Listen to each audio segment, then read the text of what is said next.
Welcome friends. In this class we will be talking about government budget and economy. तो आइए सबसे पहले बात कर लेते हैं what do we actually mean by a government budget. Well, in order to understand a government budget, first we will have to talk about what is budget. देखिए आप खुद से सोचिए बजट क्या आप प्रेजेंट के लिए बनाते हैं, पास्ट के लिए बनाते हैं कि फ्यूचर के लिए बनाते हैं. तो ऑब्वियसली आपका जवाब आएगा कि सर ऑब्वियसली फ्यूचर के लिए बनाते हैं. बिल्कुल, चाहे एक इंडिविजुअल हो चाहे गवर्नमेंट हो, बजट हमेशा फ्यूचर के लिए बनते हैं. ये पहला पॉइंट रहा. जब हम बजट बनाते हैं, चाहे हम चाहे गवर्नमेंट, तो हम बजट में ये देखते हैं कि फ्यूचर में हमारा कहाँ कहाँ पर खर्चा होगा और कहाँ कहाँ से हमें पैसे आएंगे. सो ये एक दूसरा इम्पॉर्टेंट पॉइंट है. तो आइए दोनों को मिला के गवर्नमेंट बजट की एक डेफिनेशन हमने बनाई. Annual statement of estimated receipts and expenditure of the government during a fiscal year. Annual मतलब हर साल बना रहे हैं, एस्टिमेटेड फ्यूचर के लिए कि estimated receipts and expenditure, government ये सोच रही है कि हमें आने वाले समय में कितना पैसा आएगा, दैट इज एस्टिमेटेड रिसिप्ट, और हम कहाँ कहाँ पे उसे खर्चने वाले हैं, that is estimated expenditure. So annual statement of the estimated receipts and expenditure of the government during a fiscal year is called as government budget. आइए अब हम इसको आगे लेके चलते हैं. बात करते हैं रिसीट्स की. वेल गाइस, रिसीट को हम दो कैटेगरीज में बांटेंगे, revenue receipts and capital receipt. Expenditure को भी दो हिस्सों में बांटेंगे, revenue expenditure and capital expenditure. Well काफ़ी सारे तरीके होते हैं इसको सीखने के, लेकिन बेस्ट होता है असेट एंड लायबिलिटी अप्रोच. तो यहाँ पर भी मैं एसेट लिख रहा हूँ और लायबिलिटी लिख रहा हूँ, यहाँ पर भी मैं असेट और लायबिलिटी लिख रहा हूँ. सो अब पहले रिसिप्ट की बात कर ली जाए. क्या हम कह सकते हैं कि रिसिप्ट का मतलब है गवर्नमेंट को पैसे रिसीव हो रहे हैं, गवर्नमेंट को पैसे मिलेंगे? जायज़ बात है. अब असेट पर फोकस कीजिए. आप बताइए, लॉजिकल बात है, असेट बेच के आपको पैसे मिलेंगे या असेट खरीद के आपको पैसे मिलेंगे? बिल्कुल असेट बेच के पैसे मिलेंगे. तो असेट बेचोगे तो असेट रिड्यूस हो जाएगी, तो ये एरो बना दिया मैंने. अब बात करते हैं लायबिलिटी की. अगेन रिसिप्ट का मतलब क्या? पैसा आना. आप बताओ, आप लोन ले रहे हो तब पैसा आएगा या किसी को लोन दे के आ रहे हो तब आपके पास पैसा आएगा? सर जब हम लोन ले रहे हैं. बिल्कुल, अगर आप लोन ले रहे हो तो आपकी लायबिलिटी बढ़ जाएगी बच्चों. तो व्हाट इज द कैच है? ध्यान से देखिएगा मेरे बच्चों, आराम से फोकस कीजिए. बेटा अगर गवर्नमेंट को रिसिप्ट आती है, पैसा आता है, उसमें या तो गवर्नमेंट की असेट कम हुई है या तो लायबिलिटी बढ़ी है. गवर्नमेंट के पास पैसा आया, रिसिप्ट आई, जिसमें या तो गवर्नमेंट की असेट कम हुई है या लायबिलिटी बढ़ी है, उसे हम कहते हैं कैपिटल रिसिप्ट. टिक साइन का मतलब है, राइट साइन का मतलब है कि या तो असेट कम हुई है या लायबिलिटी बढ़ी है. अगर ऐसा होते हुए गवर्नमेंट के पास पैसा आता है तो आप उसे कहेंगे कैपिटल रिसिप्ट. लेकिन अगर गवर्नमेंट के पास पैसा तो आया, ना तो असेट कम हुई ना लायबिलिटी बढ़ी, ना तो असेट कम हुई ना लायबिलिटी बढ़ी, तो उसे बच्चों आप कहेंगे रेवेन्यू रिसिप्ट्स. तो बच्चा कहता है थोड़ा सा और एक्सप्लेन करो, थोड़ा और डिटेल में जाओ. बिल्कुल जाते हैं. दोबारा से मेरी बात समझ लीजिए. रिसिप्ट का मतलब क्या है? पैसा आना. असेट और लायबिलिटी अप्रोच से कैसे सीखे? आप बताइए, आपके पास पैसा कब आता है? जब आप असेट बेचते हो या असेट खरीदते हो? सर असेट बेच के ही आएगा पैसा, तो असेट रिड्यूस. लायबिलिटी, लोन लोगे तब पैसा आएगा या लोन दोगे तब पैसा आएगा? सर जब मैं लोन लूंगा तब मुझे सामने वाला पैसा देगा, तो लायबिलिटी बढ़ गई. तो अगर गवर्नमेंट के पास रिसिप्ट आ रही है, पैसा आ रहा है, या तो असेट बेच के या लायबिलिटी बढ़ा के, तो उसे कहेंगे कैपिटल रिसिप्ट. और अगर गवर्नमेंट के पास पैसा आता है जिसमें ना तो असेट बेची ना तो लायबिलिटी बढ़ाई, तो उसे आप कहेंगे revenue receipt. I hope that make sense. आइए अब बात करते हैं कि इसको आगे एक्सप्लेन कैसे किया जाए. देखिए जो रेवेन्यू रिसिप्ट है, इसको हम दो और कैटेगरीज में बांटते हैं, tax and non tax. Tax and non tax. तो आइए बात कर लेते हैं टैक्स की. तो मेरे बच्चों अगर मैं टैक्स को डिफाइन करूं तो टैक्स होता है a compulsory payment made by people and companies, a compulsory payment made by people and companies to the government. Compulsory payment made by people and companies to the government without any reference to direct benefit in return, यानी अगर आपके ऊपर tax लगा तो आपने ये government को देना है, बदले में आप कुछ एक्सपेक्ट नहीं कर सकते कि गवर्नमेंट डायरेक्टली आपको कुछ बेनिफिट दे देगी। टैक्स का पैसा जनरल वेलफेयर के लिए यूज करेगी गवर्नमेंट, उसमें आपको फायदा मिलना है तो मिल जाएगा थोड़ा बहुत। आपको जी मैंने टैक्स दिया एक्सक्लूसिवली मेरे को बेनिफिट मिलेगा, that is just not gonna happen. So tax क्या है? Tax is a compulsory payment, आपको पे करना ही पड़ेगा, made by people and companies to the government, लोग भी देते हैं कंपनीज भी देते हैं, without reference to any direct benefit in return. तो आप जब गवर्नमेंट को टैक्स देते हो you can not expect any direct benefit in return. अब बच्चे टैक्स आपका रेवेन्यू रिसिप्ट क्यों है? आप बताओ यार, जब गवर्नमेंट को टैक्स कलेक्ट होता है तो गवर्नमेंट के पास पैसे आते हैं? हाँ सर आते हैं। अब मेरे को ये बताओ यार, अगर गवर्नमेंट के पास ये पैसे आते हैं तो क्या गवर्नमेंट ने ये पैसे कलेक्ट करते हुए क्या गवर्नमेंट ने कोई एसेट बेच ली? नहीं। कोई लोन लिया है? नहीं। तो ना एसेट बेची ना लायबिलिटी बढ़ी, तो मेरे भैया रेवेन्यू रिसिप्ट ही तो होगा टैक्स। क्लियर है बात? अब हम टैक्स को भी दो हिस्सों में बांट देते हैं, direct tax and indirect tax. Direct tax and indirect tax. आइए बात करते हैं डायरेक्ट टैक्सेस की। वे डायरेक्ट टैक्सेस जो है ना वो इम्पोज किए जाते हैं इंडिविजुअल्स एंड कंपनीज पर। इनका burden can not be shifted, इसको हम कहते हैं the impact and incidence is on the same person. अगर आपकी इनकम पर टैक्स लगा तो आप ही दोगे सर, कोई और नहीं देगा। Indirect tax, well these are imposed on goods and services. Burden can be shifted, that is impact and incidence is on different persons. बच्चों को तो सर कैसे इम्पैक्ट इंसिडेंस डिफरेंट पर्सन पे कैसे? एग्जांपल देता हूँ। आप मूवी गए थिएटर में मूवी देखने गए, तो भाई वो जो मूवी थिएटर का ओनर है he is supposed to pay tax to the government, but instead what he does, वो टिकट के प्राइस में ही टैक्स ऐड कर देता है और आपसे वसूल लेता है। So that's how the burden can be shifted. मैं दोबारा बोल देता हूँ, direct taxes are imposed on goods and services, the burden can not be shifted, that is impact and incidence lie on the same person. Indirect taxes, its burden can be shifted and it is imposed on goods and services. When we say burden can be shifted, that is impact and incidence is on different persons. Clear मेरा बच्चा?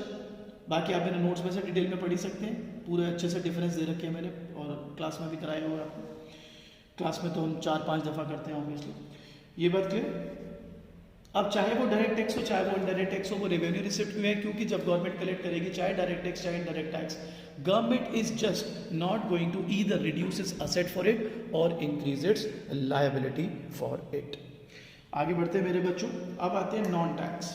Non tax है जी, government को पैसे तो मिल रहे हैं, government को पैसे तो मिल रहे हैं, लेकिन गवर्नमेंट जो है वो टैक्स की फॉर्म में कलेक्ट नहीं कर रही।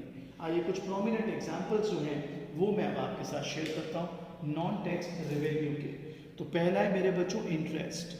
आपको नहीं लगता गवर्नमेंट ने लोन वगैरह दे रखा होगा, सेंट्रल गवर्नमेंट, स्टेट गवर्नमेंट को, यूनियन टेरिटरीज को या कोई और इंस्टीट्यूशंस को, तो उससे जो इंटरेस्ट मिलता है। प्रॉफिट्स एंड डिविडेंड्स, गवर्नमेंट की अपनी कंपनीज है लाइक LIC वगैरह और कहीं और कंपनी में इन्वेस्ट किए हुए शेयर्स में तो डिविडेंड्स मिल रहे हैं, तो वो भी गवर्नमेंट के पास रिसिप्ट आ रही है। फीस, गवर्नमेंट जो लाइसेंस फी वगैरह चार्ज करती है, यहाँ पर नॉर्मल फीस हो जाएगी स्कूल वगैरह की। लाइसेंस फीस में अलग से लिख देता हूँ मेरे बच्चों। लाइसेंस फीस और नॉर्मल फीस में फ़र्क क्या है मैं आपको बता देता हूँ। फी जो है ना ऊपर, these are the charges impose by the government to cover the cost of recurring services. Recurring मतलब जो बार बार होती है। इसके कुछ एग्जाम्पल्स आप ले सकते हो, कोर्ट फी, रजिस्ट्रेशन फी। लेकिन लाइसेंस फी जो होती है ना बेटा, वो तब चार्ज करी जाती है जब गवर्नमेंट किसी चीज़ की परमिशन ग्रांट करे आपको। लाइक फॉर एग्जाम्पल आपको ड्राइविंग करनी है तो ड्राइविंग की लाइसेंस, उसको परमिशन चाहिए, या आपको गन रखनी है तो आपको पता है ना लाइसेंस गन्स होती है, तो उसकी फीस। तो नॉर्मल फी और लाइसेंस फी में है, it is to grant something, it is for generic, उसमें कि जो भी आएगा वो करके फीस दे और वो सर्विस अवेल कर ले। यहाँ पर आपको परमिशन लेनी पड़ेगी गवर्नमेंट की, वो आपका क्राइटेरिया देखेंगे, उस क्राइटेरिया के बाद they will give you that and obviously in return they will charge a licence fee. अगला है मेरे बच्चों फाइन्स एंड पेनल्टीज। बेटा आपने देखा होगा लॉ ब्रेकर्स जो हैं जिन पे वो पेनल्टीज लगते हैं, फाइन लगते हैं, वो भी गवर्नमेंट के पास आता है। नेक्स्ट है मेरे बच्चों एस शीट। देखो एस शीट होते हैं, कई बार ना कोई व्यक्ति की मृत्यु हो जाए फॉर एग्जांपल और उसका कोई लीगल रिप्रेजेंटेटिव नहीं है, ना उसने कोई विल छोड़ी है, तो उसका सारा पैसा गवर्नमेंट के पास आ जाता है। अब इन सभी में एक बात तय है कि ये रिसिप्ट है, क्यों? ये सभी गवर्नमेंट रिसीव कर रही है, पैसा आ रहा है गवर्नमेंट के पास। अब हमारा सवाल ये होना चाहिए, सर आप इनको रेवेन्यू रिसिप्ट क्यों कह रहे हो? बेटा चाहे वो इंटरेस्ट हो, चाहे प्रॉफिट, चाहे फी, चाहे लाइसेंस फी, चाहे फाइन्स पेनल्टी, चाहे एसटी, गवर्नमेंट की ना तो असेट कम हो रही है ना लायबिलिटी बढ़ रही है। गवर्नमेंट की ना तो असेट कम हो रही है ना लायबिलिटी बढ़ रही है। That's why this should be considered as revenue receipts. बात करते हैं अब कैपिटल रिसिप्ट की। कैपिटल रिसिप्ट 4 है बेटा। बोरोइंग्स, आप बताओ अगर गवर्नमेंट बोरो कर रही है तो पैसे तो आ रहे हैं ना, why it should be considered capital receipt? क्योंकि मेरे प्यारे बच्चे आप देखो लायबिलिटी बढ़ रही है आपकी, राइट। डिसइन्वेस्टमेंट, डिसइन्वेस्टमेंट का मतलब होता है गवर्नमेंट के जो पब्लिक सेक्टर अंडरटेकिंग्स हैं, popularly known as PSUs, government उनको सेल कर देती है प्राइवेट सेक्टर को, या तो पूरा का पूरा या उसका कुछ हिस्सा। तो ऐसे को हम कहते हैं डिसइन्वेस्टमेंट। पैसा तो आ रहा है गवर्नमेंट के पास, लेकिन डोंट यू थिंक असेट कम करके आ रहा है। नेक्स्ट है recovery of loans and advances. Recovery of loans and advances, government ने कहीं लोन दे रखा है, उस बंदे ने लोन चुका दिया, उस इंस्टीट्यूशन ने लोन चुका दिया, तो असेट कम हो गई, तो पैसा आ रहा है। अच्छा, यहाँ पे कुछ बच्चों के दिमाग में एक बात रहती है जो अकाउंटिंग के बड़े शौकीन होते हैं, कहते हैं sir recovery of loans and advance, ठीक है सर उसने लोन चुका दिया, आपकी एसेट कम हो गई, पर सर कैश भी तो आ गया आपके पास, वहाँ से एसेट बढ़ भी तो गई। अब मेरी बात सुन लो ध्यान से, रिसिप्ट का मतलब ही कैश आना है, तो आप ये साइड देखोगे ही नहीं, आपने बस ये देखना है कैश तो आएगा ही आएगा। कैश किस वजह से आ रहा है? असेट गिरा के आ रहा है या लायबिलिटी बढ़ा के आ रहा है, या बिना असेट गिराए आ रहा है या बिना लायबिलिटी बढ़ाए आ रहा है? कैश तो आएगा ही आएगा। रिसिप्ट का मतलब कैश आना, उसको नहीं कंसिडर करना। आपने दूसरी साइड देखनी है कि वो कैश किस वजह से आ रहा है। अब यहाँ पे कैश किस वजह से आ रहा है? Recovery of loans and advances, आपने कहीं लोन दे रखा था वो रिकवर हो गया, तो असेट कम हो गई ना भाई, असेट कम हो गई तो पैसा आ रहा है, इसलिए ये कैपिटल असेट है। नेक्स्ट है बच्चों स्मॉल सेविंग्स। अब कई बच्चों को ना ऐसे वो 11वीं में अकाउंट्स पढ़ लेते हैं ना कि कैपिटल बिग नेचर का होता है, तो वो फंस जाते हैं ऐसे पॉइंट में। ऐसे नहीं करते इसको। स्मॉल सेविंग क्या है समझ लो, आप as an individual post office में सेव कर रहे हो या गवर्नमेंट के बॉन्ड्स खरीद रहे हो, तो आपके लिए तो स्मॉल सेविंग्स है, but don't you think in a way government आपसे लोन ले रही है। आप अगर पोस्ट ऑफिस में पैसे सेव करते हो, गवर्नमेंट के बॉन्ड्स खरीदते हो, गवर्नमेंट को कुछ टाइम बाद आपको वो पैसे वापस करने अलॉन्ग विद इंटरेस्ट, तो no doubt government is receiving this money, but you got to understand कि जो गवर्नमेंट है मेरे प्यारे बच्चों, वो इसके लिए लायबिलिटी क्रिएट हो रही है गवर्नमेंट के लिए, वो बाद में आपको ये पैसे वापस करने होंगे। So these are capital receipts. ठीक मेरे बच्चों, अब बात करते हैं एक्सपेंडिचर की। Again asset and liability approach. यार एक बात बताओ, अगर आप एक्सपेंडिचर करते हो तो असेट क्रिएट होगी या असेट कम हो जाएगी? खर्चा कर रहे हो सर, क्रिएट होगी, बिल्कुल। आप अगर खर्चा कर रहे हो तो लायबिलिटी और बढ़ जाएगी या लायबिलिटी कम हो जाएगी? सर कम हो जाएगी, मैं लोन को रीपे कर दूंगा, मे भी, बिल्कुल। तो अब ध्यान रहे, अगर गवर्नमेंट खर्चा करती है जिसमें या तो असेट बढ़ जाए या लायबिलिटी कम हो जाए, तो उसे कहते हैं कैपिटल एक्सपेंडिचर। और अगर गवर्नमेंट खर्चा करती है जिसमें ना तो असेट बढ़ रही है ना लायबिलिटी कम हो रही है, उसे कहते हैं रेवेन्यू एक्सपेंडिचर। सर एग्जाम्पल दे दो सर, बिल्कुल दे देते हैं। इसका एग्जाम्पल हो गया, गवर्नमेंट ने सैलरीज पे करी तो एक एक्सपेंस पे किए, तो डोंट यू थिंक बेटे ना तो असेट बढ़ी ना liability come. Okay, repayment of borings, repayment of borings, आप बताओ गवर्नमेंट ने खर्चा किया, बोरिंग रीपे कर दी, कैपिटल एक्सपेंडिचर क्योंकि लायबिलिटी कम हो गई। कंस्ट्रक्शन ऑफ अ फ्लाईओवर, तो गवर्नमेंट ने असेट क्रिएट करी है इस खर्चे में, असेट क्रिएट हो रही है इसलिए कैपिटल एक्सपेंडिचर। सो बेसिकली आप गवर्नमेंट बजट को इस तरह से अच्छे से समझ सकते हैं। मैं क्विक रिव्यू देता हूं आपको। Government budget is an annual statement of estimated receipt and expenditure of the government during a given fiscal year. उस एस्टिमेटेड रिसिप्ट और एक्सपेंडिचर में ये रिसिप्ट हो गई, एक्सपेंडिचर हो गए, इसमें भी दो वेरिएंट्स हो गए, revenue and capital. Revenue and capital, आपने चाहे वो रेवेन्यू रिसिप्ट बताना हो या कैपिटल रिसिप्ट या रेवेन्यू एक्सपेंडिचर या कैपिटल एक्सपेंडिचर, आपको बताना असेट और लायबिलिटी अप्रोच से। अब असेट बात करते हैं, रिसिप्ट मतलब पैसा आना। पैसा कब आता है? जब असेट बढ़ती है या बेचते हो आप, बेचते हो। पैसा खर्च रहे हो, एक्सपेंडिचर कब? जब खर्चोगे तो असेट क्रिएट होगी या कम हो जाएगी? क्रिएट होगी। अब आते हैं लायबिलिटी, रिसिप्ट मतलब पैसा आना। अरे डोंट यू थिंक बेटा, अगर तेरे पास पैसा आ रहा है तो लायबिलिटी बड़ी होगी, लोन लिया होगा तूने, और अगर तू खर्चा कर रहा है तो लायबिलिटी, अगर लायबिलिटी के पॉइंट ऑफ व्यू से देखूं तो कम करी होगी क्योंकि रीपे कर दी होगी कोई लायबिलिटी। अब पहले वाले पर आइए, अगर असेट गिरा के या लायबिलिटी बढ़ा के पैसे आए तो कैपिटल रिसिप्ट, अगर इसके करे बिना पैसे आ जाएं तो रेवेन्यू रिसिप्ट। अगर एसेट बढ़ा के लाइबिलिटी घटा के खर्चा हो रहा है तो कैपिटल एक्सपेंडिचर, अगर खर्चा कर रहे हो ना एसेट बढ़ रही है ना लाइबिलिटी कम हो रही है तो रेवेन्यू एक्सपेंडिचर। फिर रेवेन्यू रिसिप्ट के पार्ट हो गए tax and non tax, tax के हो गए direct and indirect tax, non tax की वेराइटीज़ बता दी, कैपिटल रिसिप्ट्स की वेराइटीज़ बता दी, और रेवेन्यू और कैपिटल के भी एग्जाम्पल बता दिए आपको।